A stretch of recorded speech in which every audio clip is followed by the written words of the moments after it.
Welcome back everyone, it's Charlie. This is going to be my Wonder Woman 1984 video for the post-credit scene and the end of the movie. I'll also talk about how this sort of dovetails with what's going on with the Justice League Snyder Cut. If you're new to the channel, be sure to subscribe to get all the videos. Because it's Christmas, we're doing an Amazon giveaway. All you have to do to enter is be a subscriber and leave your favorite part of the movie on the video and what you want them to do with her during Wonder Woman 3, given all the extra powers that she had during Wonder Woman 1984. I know there are a lot of questions now. If she can fly in this, how come she's not flying in the present day movies like Batman v Superman or Justice League? I will address that when we get to that part of the video, but obviously careful for spoilers from everything that happens during Wonder Woman 1984 because we'll have to talk about the entire end of the movie, not just the post-credit scene. But just starting at the end, Wonder Woman realizes that the Dreamstone has taken her power in exchange for granting her wish to bring back Steve Trevor. The way that they accomplish that in the movie is that Steve Trevor basically inhabits the body of another character, sort of replacing him in his body when he's around. Anyone that looks at him sees the original guy, like when he looks in a mirror, but Wonder Woman sees him and hears him as Steve Trevor. He convinces her that the lie is not worth it. She needs to save the world and she can't do that without her powers, so she takes back her wish. Steve Trevor kind of dies again. Everyone press F in the chat to pay respects to Chris Pine.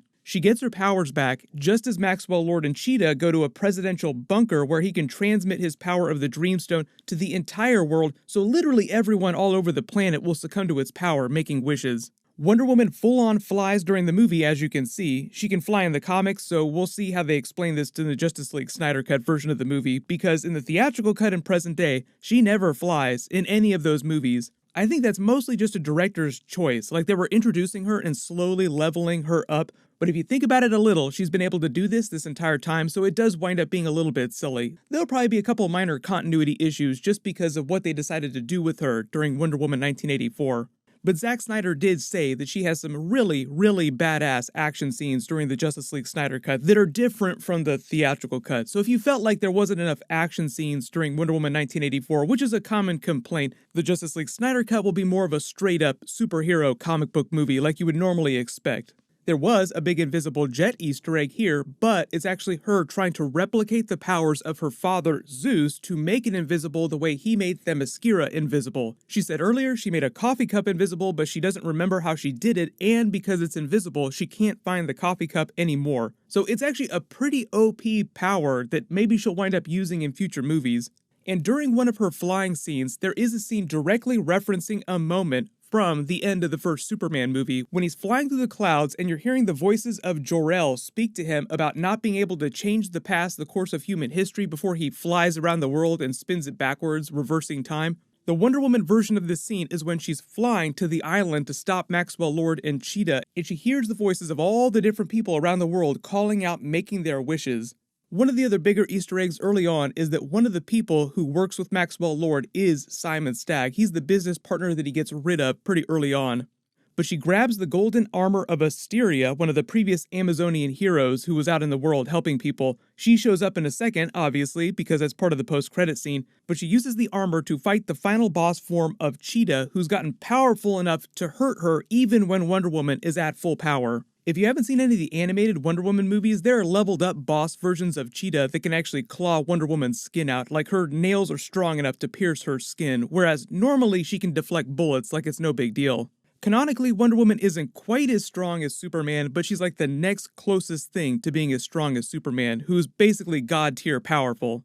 But Cheetah has made another wish to become an apex predator, which takes her to full comic book form Cheetah. Most of the movie after she makes her first wish, she's just kind of mid-level powerful, but still looks fully human. She effectively wishes to be just like Wonder Woman because she admires her so much. She's kind of a Wonder Woman stan at the beginning of the movie. Wonder Woman tries to save her, get her to take back her wish, just like she did. Like, it's not worth it, the lie isn't worth it. But she refuses to do it because of course they're going to have their full-on boss fight. The special effects were okay, and I think we can all be thankful that they didn't go full cats with Cheetah. We didn't have a cat situation. This isn't a horror film. But that's also part of the reason why they did the fight at night, to hide the special effects as much as possible, so that you're not looking too closely, and it comes off a little bit better. There's way more special effects like this in the Justice League Snyder Cut for reference.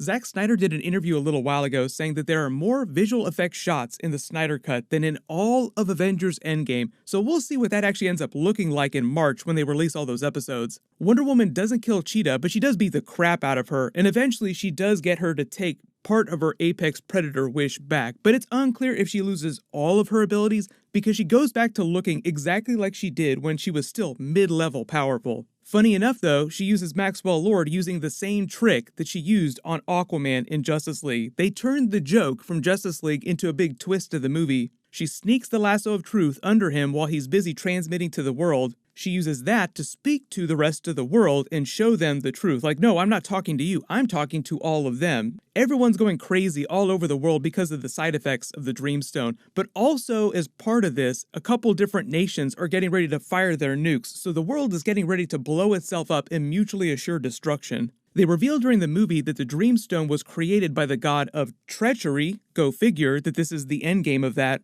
Within the universe, the lore behind the stone is that the cultures that had it previously all annihilated themselves and vanished without a trace. So obviously, this is what happened to them. They all annihilated themselves because they succumbed to the Dreamstone. She convinces Maxwell Lord that he's about to lose his son, and he pulls a Wonder Woman, taking his wish back, reversing most of the damage that he's done, reuniting with him after a small time jump. I think it's assumed that he and Cheetah don't go to prison, at least right away, because Maxwell Lord is running around free and clear after this time jump, reuniting with his son. And if Wonder Woman was going to haul anyone to prison, if we're talking about Christopher Reeve Superman Easter eggs, because a lot of this movie does feel like a Christopher Reeve Superman movie, she'd be taking him to prison just like Superman flies Lex Luthor to prison at the end of one of his movies.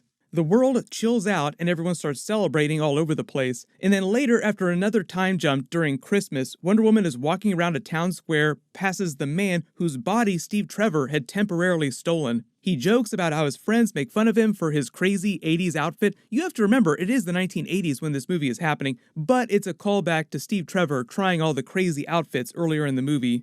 The parachute pants, the fanny packs, the members only jacket. Does everybody parachute now? What's going on here? Then after another time jump, she ends the movie flying through the clouds like Superman. The way they visualize her flying scenes are a little bit like Christopher Reeve's Superman flying scenes. Obviously very different from the way Henry Cavill's Superman flies, just the way they visualize that. But again, that's another conscious design choice by Patty Jenkins to reference the Christopher Reeve Superman. She hears a siren in the distance, then flies off to help, and that's basically what she's doing until present day, when the events of Batman v Superman and the Justice League pick up.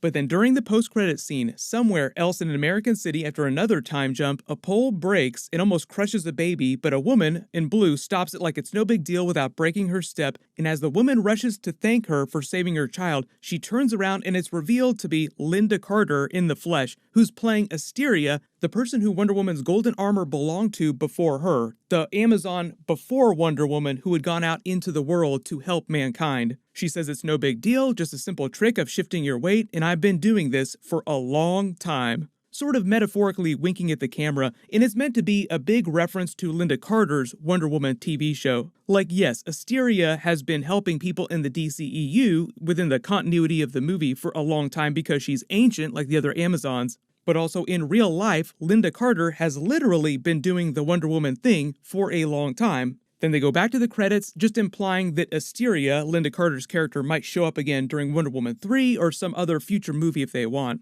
The whole thing with the Linda Carter cameo is that Patty Jenkins said during the first movie she had kind of wanted to do it, but it just didn't work out the way she wanted to. So when they got to the second movie, when she knew she was going to do Wonder Woman 1984, she made a big deal about getting Linda Carter in the movie. And Linda Carter said that she would always be happy to cameo in one of the Wonder Woman movies as long as they wrote a good part for her. So that's why they created the Asteria character in the universe of the movie. Were Christopher Reeve to still be alive in present day, it'd sort of be like then doing a Henry Cavill Superman film, then saying that Christopher Reeve's Superman is just another version of Superman from another Earth, and he comes in cameos at the end of one of Superman's movies. Like, I've been doing this for a long time. And they sort of answered some of the other big questions people had going into it, like what's going on with lassoing the lightning bolts? She really is lassoing the lightning bolts, but she's also full-blown flying at the same time. But if you haven't heard about Patty Jenkins and Gal Gadot talk about Wonder Woman 3, they did say that that would be set during present day, but they haven't signed Patty Jenkins to the movie yet, so they're not making it yet. It's just a theoretical movie at this point, and she said that she wouldn't do Wonder Woman 3 until after she does her Star Wars movie, the Rogue Squadron movie, which actually is confirmed to be in the distant future after the events of the new Star Wars movies.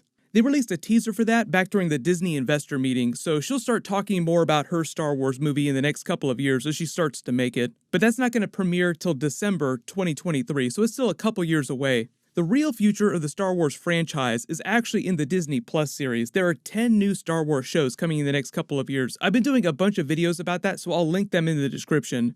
The whole thing with the Justice League Snyder Cut is that Zack Snyder confirmed that it was going to premiere in March. It's supposed to be, I believe, 4 episodes. They're going to air in 4 different parts just because it's going to be over 4 hours long. But Zack Snyder said that he'd be releasing another really big trailer in January sometime, and they start spinning up and promoting the movie, so we'll learn more details about that. They might change the release date just a little bit. But if you have any of the big questions about the end of the movie, or any big Easter egg questions, just write them below in the comments. The next really big thing that's happening is that the Marvel WandaVision episodes are going to premiere January 15th. I'll be doing episode videos for that, so as long as you have alerts enabled for my channel, you should see those when they drop. There's also a bunch of other stuff that's going to be happening between now and then too. Everyone click here for that new Star Wars Rogue One prequel trailer video, and click here for all my Mandalorian Season 3 episodes and Season 2 episode videos. Thank you so much for watching. Everyone stay safe. Merry Christmas.